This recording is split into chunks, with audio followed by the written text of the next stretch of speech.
আসসালামু আলাইকুম। আচ্ছা, ট্রাফিক পুলিশ তো দেখতেছি না, ছাত্ররা তো চলে গেল বাসায়। ও আচ্ছা আচ্ছা, ওই যে দেখা যাচ্ছে এখন পুরাটা রাস্তা জুড়ে রিক্সা চলে আসছে। ট্রাফিক সার্জেন্ট তো দায়িত্ব পালন করে শুধুমাত্র সিগন্যালটার মধ্যে, কিন্তু স্টুডেন্টরা যে লাইন দিয়ে অনেক দূর পর্যন্ত সারিবদ্ধভাবে দাঁড়া গেছিল, এটা নিয়ে অনেকে সমালোচনা করছিলেন। কিন্তু কেন দাঁড়াইছিল ওরা এটা বুঝতে পারতেছে না তারা। এই ডিসিপ্লিনটা মেনটেন করানোর জন্যই কিন্তু ওরা সিগন্যাল থেকেও অনেক ভেতরে সারিবদ্ধভাবে দাঁড়াইছিল। কিন্তু আমরা এটা নিয়ে অনেক সমালোচনা করছি। এটা ঠিক আছে, এটা মাঝে মধ্যে এরকম ভুল ত্রুটি, এত বড় একটা দায়িত্ব সামলাতে আসছে, এটুকু বুঝে নিতে হবে যে ওদেরও আসলে ভুল ভ্রান্তি হইতেই পারে। ওটা নিয়ে সমালোচনার ঝড় তুলে ফেলেন যদি, তাহলে তো সমস্যা। এই মেয়ে এখান থেকে পার হলো কেমনে বুঝলাম না তো। ওখানে তো কোনো কাঁটা দেখতে পেলাম না। এই যে ধানমন্ডি আওয়ামী লীগের পার্টি অফিস, দেওয়াল ছাড়া ভেতরে আর কিছু নাই, সব পুরো ছাই।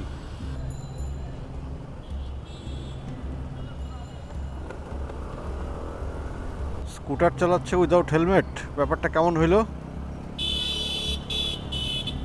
ধানমন্ডি মোহাম্মদপুর এই জোনটার মধ্যে হেলমেট ছাড়া বাইক বা স্কুটার চালানোর প্রবণতা অনেক বেশি। অবশ্য মাঝখানে যে কদিন ছাত্র রাস্তা ছিল ওই কদিন কিন্তু কারো সাহস হয় না। এটা প্রথম প্রথম যারা বেরোইছে ঠেলায় পড়ে, পরে যখন বেরোইছে তখন অবশ্যই হেলমেট নিয়ে বেরোইছে সবাই। এখন ওরা চলে গেছে, আবার পুরানো অভ্যাস শুরু হয়ে গেছে সবার। লাস্ট কয়েকটা ব্লগ থেকে আপনারা এপ্রিলিয়া এসআর 125 এই স্কুটারটা আমাকে চালাতে দেখতেছেন। অনেকে কোশ্চেন করছে আপনারা এডিবিটা কই। তো এডিবিটা আমি আসলে সেল করে ফেলছি। আর এরপরে অবশ্য শুধু এইটা না, বেশ কয়েকটা স্কুটারই এর মধ্যে চালানো হয়েছে। তো টিভিএস এন্টর্ক চালাইছি 2টা ইউনিট, রানার স্কুটি চালাইলাম 2টা ইউনিট। এরপরে এপ্রিলিয়া এসআর 125 এই ইউনিটটা অবশ্য লাস্ট 6 মাস ধরে আমার কাছে আছে। এটা প্রথম আমাদের হাবিব কিনছিল, তারপরে শারিয়ার ভাই হাবিবের কাছ থেকে নিয়ে নেয়, এখন শারিয়ার ভাইয়ের কাছ থেকে আমি নিলাম। এই স্কুটারটা নিয়ে বেশ কয়েকটা প্যারা ফেস করতে হয়েছে। যেমন যখন আমি নেই তখন স্কুটারটার অবস্থা খুবই খারাপ ছিল, খুবই খারাপ। এটাকে পুরাপুরি আবার একেবারে ফুল ফ্লেজেডে ওকে করার জন্য আমার বেশ খানিকটা টাকা খরচ হয়ে গেছে। ইঞ্জিনটায় হাত দেওয়া লাগছিল, রিং পিস্টন থেকে শুরু করে সিলিন্ডার ব্লক, তারপরে ভ্যালভ সব কিছু চেঞ্জ করতে হয়েছে। তারপর বেল্ট চেঞ্জ করতে হয়েছে 2বার, এটার মিটার কেবল এবং পিনিয়াম এইটা চেঞ্জ করতে হয়েছে 3বার। 6 মাসে যদি এত কিছু ফেস করতে হয় তাহলে তো আলটিমেটলি আসলে ব্যাপারটা প্যারাদায়কই। তবে এই অভিজ্ঞতার মধ্যে দিয়ে যেটা বুঝতে পারলাম যে আমাদের দেশে প্রচুর ডুপ্লিকেট পার্টস আসতেছে। নকল পার্টসের কারণে আমাদের ভোগান্তিটাও একেবারে চরম জায়গায় যেয়ে পৌঁছেছে। যেমন মিটার কেবল এবং পিনিয়াম মাত্র 6 মাসের মধ্যে যদি 3বার চেঞ্জ করতে হয় তাহলে মেজাজটা কেমন লাগে চিন্তা করেন। তারপর বেল্ট, যেটা আমি প্রথম যে বেল্টটা লাগাইলাম সেটা 1000 কিলো বোধহয় আমি চালাইছি ওভারঅল। 1000 কিলোতে সেই বেল্ট গন, গুঁড়া হয়ে গেছিলো। তারপরে যে বেল্টটা লাগাইলাম তখন আবার আমাদের জনি ভেসপা প্রিলিয়াতে ছিল, যে জনি ও তো এখন নিজের সার্ভিস সেন্টার করছে। তো আমার স্কুটারটা ওইটা আবার একটা সেই লেভেলের স্টোরি ছিল। মাঝখানে আমাদের স্কুটার একটা এসবিডির পিকনিক গেল, ওই পিকনিকের রেকি করতে যেদিন গেলাম, ফাইনাল রেকির দিন, যেদিন পিকনিক ছিল তার আগের দিনের ঘটনা।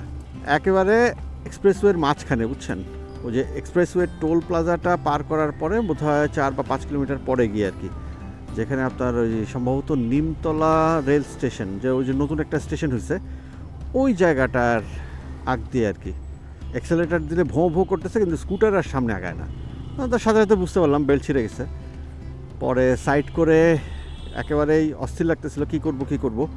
তো যাই হোক, পরে লাকিলি আমাদের পিপু ভাইয়ের কাছে বাঞ্জি খট ছিল লম্বা একটা, তারপর ওইটা আশিক ফেরদৌস ভাইয়ের স্কুটারে ব্যারিয়ার পিছনে ওটা বেঁধে আর আমার এটার ঘেটির মধ্যে বেঁধে বাস টান দিয়ে পিকনিক স্পটে চলে গেলাম, যেখানে আমাদের রেকি করতে যাওয়ার কথা ছিল আর কি, গার্ডেন রেস্টুরেন্ট, আমাদের রনিভার রেস্টুরেন্ট। ওখানে গিয়ে স্কুটারটা রেখে দিয়েছিলাম। পরের দিন হচ্ছে জনি, ফার্স্ট আমরা ফোন করি আপেলরে ফোন দেওয়ার পরে আপেল ফোন দেওয়া হচ্ছে জনিকে। জনির কাছে বেল্ট ছিল অরিজিনালটা। পরে জনির সাথে তো আবার আমাকে ফোন দিছিল, দিয়ে এসে পরের দিন পিকনিকে এসে ওরা দুজন কষ্ট করে এটা আবার লাগাই দিছে। তো খুলে দেখে আর কি ভিতরে গুঁড়া হয়ে গেছে। আমি তো আসলে ওই দিন পিকনিকের ইয়েতে ব্যস্ত ছিলাম, যার কারণে আর ওগুলোর দিকে খেয়াল করতে পারি নাই, নাইলে হয়তো বা আপনাদেরকে দেখাইতাম। ডুপ্লিকেট পার্টসের কারণে আসলে অনেক ভোগান্তি পোহাইতে হইলো। ইঞ্জিনের কাজটা করাইছিলাম হচ্ছে আমাদের মাহমুদের কাছে, মাশাআল্লাহ ও কিন্তু কাজ খারাপ করে নাই। এই কারা, আজকাল তো আপনাদের দেখা পাওয়াই মুশকিল হয়ে গেছে। না, আজকের কাজের চাপে আসতে পারতেছি না। আসসালামু আলাইকুম। ওয়ালাইকুম আসসালাম। আপনার একের মাল জিন্দাবাদ। স্বাধীনের পরে প্রথম দেখা। হ্যাঁ, আপনার একের মাল বলে মাঝখানে অসুস্থ ছিল। অসুস্থ মানে এখনো অসুস্থ, চালাচ্ছি তো। সাজেক উঠবে হ্যাঁ, সাজেক যাবো তো, প্ল্যান করতেছি এটা দিয়ে। শিওর। হ্যাঁ, 100% শিওর, সাজেক এটা দিয়ে উঠবোই। আমরা আশা করি ডিম পাহাড় উঠতে পারুক বা না পারুক, সাজেক আমাদের বিভু ভাই উঠবে ইনশাল্লাহ। সাজেক হবে। খুব শীঘ্রই সাজেকের প্ল্যান হইতেছে, হ্যাঁ, দেখতে পারবেন সবাই ইনশাআল্লাহ। ইনশাল্লাহ। বাই দ্য ওয়ে, আমার গায়ে যে রাইডিং টি শার্টটা দেখতেছেন, এরকম কুইক ড্রাই টি শার্ট যদি আপনারা চান, গিয়ার স্টেশন ভিজিট করতে পারেন। এখন কিন্তু অফার চলতেছে, 2টা কিনলে একটা ফ্রি। ওয়াটারপ্রুফ না? হ্যাঁ, হ্যাঁ, এটা খুব কাম। শু কাভার। গিয়ার স্টেশনে এখন এই যে গিয়ার অয়েলও অ্যাভেলেবেল, 10W40, 10W30।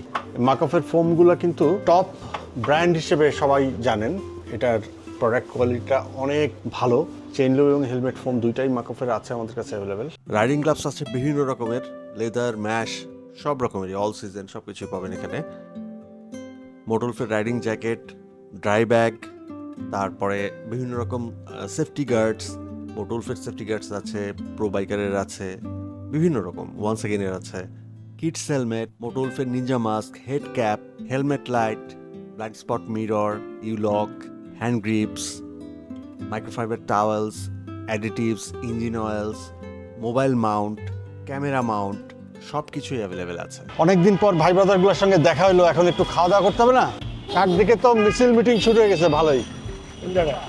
এখানেই তো বিকালবেলায় এই এই এই এই এই আপনারা যে কদিন রাস্তায় ছিল, রং সাইডের মুভমেন্ট সব বন্ধ ছিল।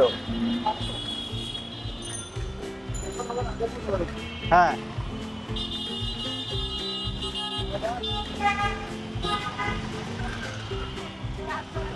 এই কয়দিন কিন্তু সিগন্যালে জেব্রা ক্রসিং এর আগে রিক্সা থামতো, মানে গাড়ি টাড়ি সব কিছু। ওরা চলে গেছে, এখন সব আগের মতন। জেব্রা ক্রসিং মানার এখন টাইম নাই।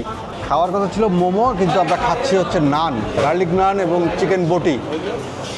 এই স্কুটারটা আমার কাছে গত জুলাই মাসের 11 তারিখ থেকে আছে। 12 তারিখে আমাদের গ্রুপের একটা পিকনিক ছিল, ওই পিকনিকে নিয়েছিলাম, তারপরে আর চালানো হয় নাই, কারণ সার্বিক পরিস্থিতির কারণে তখন তো আর আসলে সুযোগ হয় নাই। আলটিমেটলি একটা লং ট্যুর করব, তারপর আপনাদেরকে শেয়ার করব খুঁটিনাটি সব কিছু। টেল লাইটটা সুন্দর লাগে দূর থেকে, বিশেষ করে এটার মিটারটা আমার কাছে খুব পছন্দ হয়েছে। ফুয়েল ট্যাঙ্ক হচ্ছে 11 লিটার। হেডলাইটটা খারাপ লাগতেছে না আলোটা, তারপরও আমার কাছে মনে হয় হাইওয়েতে এটা কতটুকু সাপোর্টিভ হবে, তো লং রাইডে যখন বেরোবো তখন বোঝা যাবে আসলে। কালার কম্বিনেশন অ্যান্ড ডিজাইন দারুণ। ওয়াটার কুল ইঞ্জিন, 150 সিসির একটা স্কুটার, লনজিয়া ভি ম্যাক্স। মানে মিটার বোর্ডটা দেখে আরো বেশি চমৎকার লাগতেছে, লোভ লেগে গেল। চমৎকার ডিজাইনটা খুব সুন্দর হয়েছে। সবাই ফুয়েল ট্যাঙ্ক নিয়ে খুব চিন্তিত থাকে, এত কম দেয় কেন, এত কম দেয় কেন। তাই আমার মনে হয় এটা নিয়ে কারো কমপ্লেন থাকবে না ফুয়েল ট্যাঙ্ক নিয়ে। আমি প্রথমে একবার এটারে রাইড করছি, ভালোই লাগতেছে। লুকিংটা আমার কাছে খুব সুন্দর লাগছে, বাট এটা চিন্তা করতেছি আপনার চালানোর পরে আমি চিন্তা করবো যে এটা কেনা যায় কিনা। অ্যাফোর্ডেবল এবং সব মিলে ভালো, চাকা বড় আছে, ফুয়েল ট্যাঙ্কও বড়, ওভারঅল সব কিছু হিসাব করে ভালো।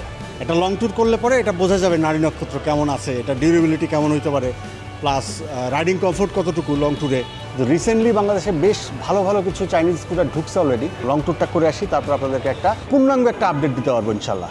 দোয়া করেন সহি সালামত সব কিছু যেন ঠিক থাকে, সুন্দরভাবে একটা ট্যুর করে আসতে পারি, আপনাদেরকে সুন্দর একটা ব্লগ উপহার দিতে পারি। তো আজকের মতো টাটা, আল্লাহ হাফিজ, সবাই ভালো থাকেন, সুস্থ থাকেন।